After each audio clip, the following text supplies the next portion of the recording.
Selamat pagi pemirsa, Anda kembali menyaksikan Breaking News TV One bersama saya Prima Alvernia.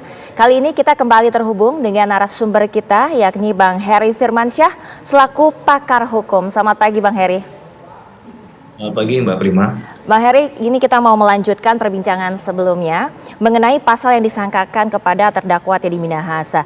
Kita kilas balik sejenak ke beberapa hari yang lalu di sidangan terakhir ini mendatangkan saksi ahli dari Jaksa Penuntut Umum yang justru menyampaikan bahwa pasal yang disangkakan seharusnya 140 bukan 112 atau 114. Bagaimana menurut tanggapan Anda?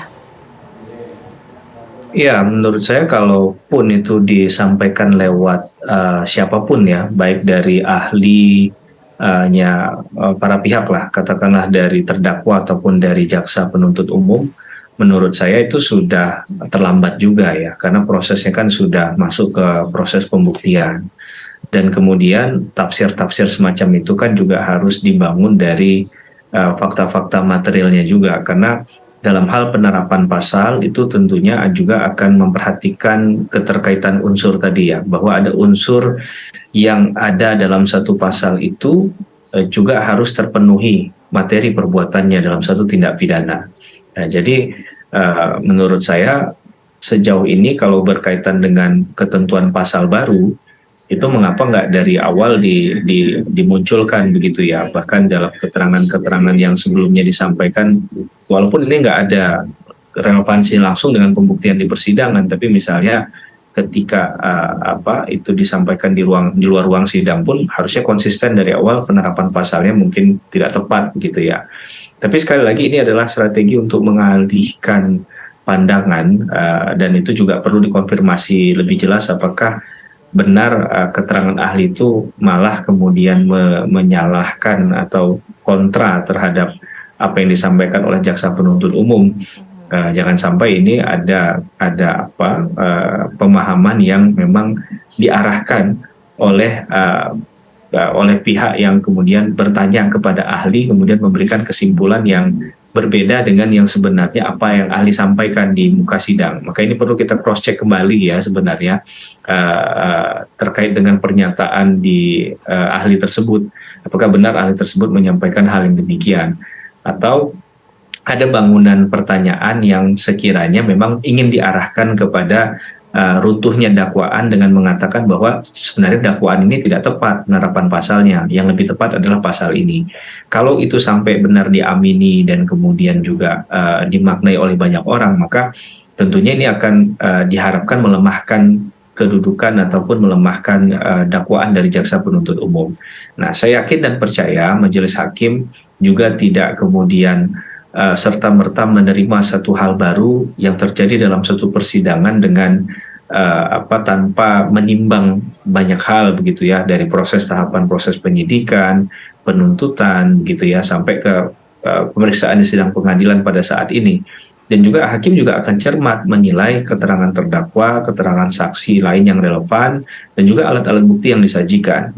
Jadi bolehlah itu dikatakan sebagai satu upaya untuk memutar balik begitu ya, terkait dengan arah pembelaan, arah dari dakwaan jaksa penuntut umum.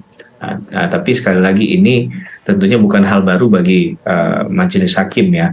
Hakim juga tentu akan menilai apakah pernyataan, jika benar ya pernyataan itu ada atau tafsiran itu kemudian muncul, walaupun sebenarnya tadi ahlinya nggak menyatakan demikian.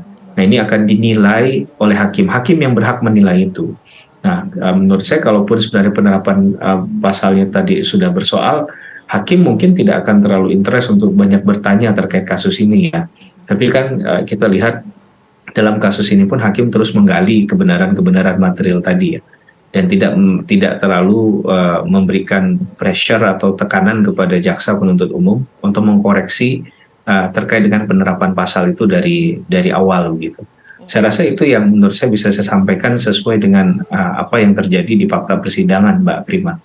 Ya memang kalau di persidangan ini ya Bang Heri, untuk adu logika antar ahli dari JPU dan juga dari pihak yang berseberangan ini memang kerap kali terjadi. Nah, kalau kita lihat untuk rencana persidangan hari ini dengan terdakwa Linda yang rencananya akan dilangsungkan siang nanti, akan menghadirkan yang dikatakan sebagai anak dari hubungannya dengan Teddy dan juga Linda. Menurut Anda bagaimana?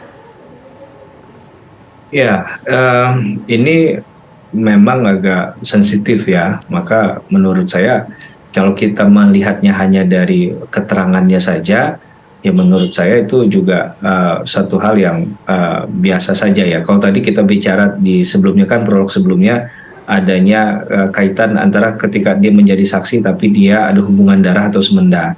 Nah, biasanya ada kemungkinan untuk mengundurkan diri karena ada konflik kepentingan tadi. Tapi kalau ternyata terdapat perkenaan dari masing-masing pihak, baik jaksa penuntut umum tidak keberatan, tentunya yang menghadirkan adalah kuasa hukum pasti tidak keberatan kan terhadap hal itu karena ini yang meringankan. Yang menurut saya selama ada konsensus kesepakatan bersama untuk menerima keterangan orang tersebut dan kemudian keterangannya juga di bawah sumpah, maka nilai kekuatan pembuktiannya ada di sana. Tinggal hakim yang menakar apakah keterangan saksi ini relevan atau kemudian dia lebih jauh lagi ditarik memenuhi kualifikasi sebagai saksi atau tidak. Ya, yang akan ditakar adalah informasi yang dia dapatkan, yang dia peroleh dari kaitannya dengan perbuatan pidana yang sedang disidangkan pada saat ini.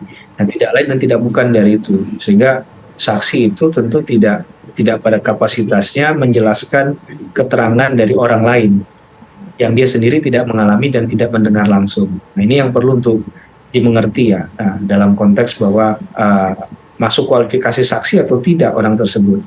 Jangan sampai nanti kapasitasnya malah tidak memenuhi kualitas sebagai seorang saksi. Maka ini kan sesuatu yang akhirnya sia-sia saja dilakukan. Nah, tapi tentunya dalam hal ini sudah di mapping sedemikian rupa ya, siapa yang kemudian bersedia memberikan kesaksian, karena kadang ada juga orang yang nggak berani atau tidak mau tampil di persidangan dengan alasan-alasan tertentu tentunya. Nah, ini juga perlu untuk kita jelaskan gitu Mbak Prima. Bang Heri, kalaupun misalnya nanti terbukti bahwa anak tersebut memiliki hubungan darah dengan terdakwa Teddy Minahasa, apa relevansinya kaitannya dengan kasus hukum yang sedang menjerat saat ini, yakni terkait kasus narkotikanya? Ya, kalau secara langsung mungkin agak jauh ya, karena ini kan hubungannya sifatnya kalau benar adalah hubungan pribadi spesial begitu ya. Itu hal di luar dari konteks hukumnya. Tapi yang mungkin akan dilihat adalah kaitan komunikasi yang intens sehingga ya orang tersebut adalah kemungkinan bagian dari kerja yang dilakukan oleh Teddy Minahasa misalnya begitu kan. Karena dianggap orang yang dekat, orang yang mudah untuk dikomunikasikan, mengerti apa maksud tujuan dari misalnya ada perintah dari Teddy Minahasa.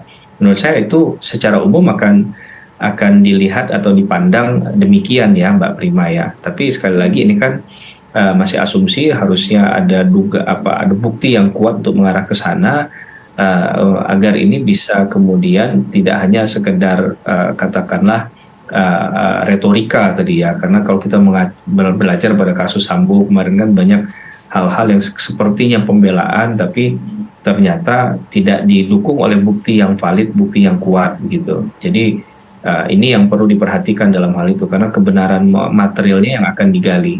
Kaitannya tadi saya katakan sekali lagi tidak langsung dengan perkara ini ya, tapi ada relevansi masalah komunikasi, masalah pemahaman terhadap terdakwa Teddy Minahasa dengan Linda jika memang hal itu dapat dibuktikan tadi. Begitu Mbak.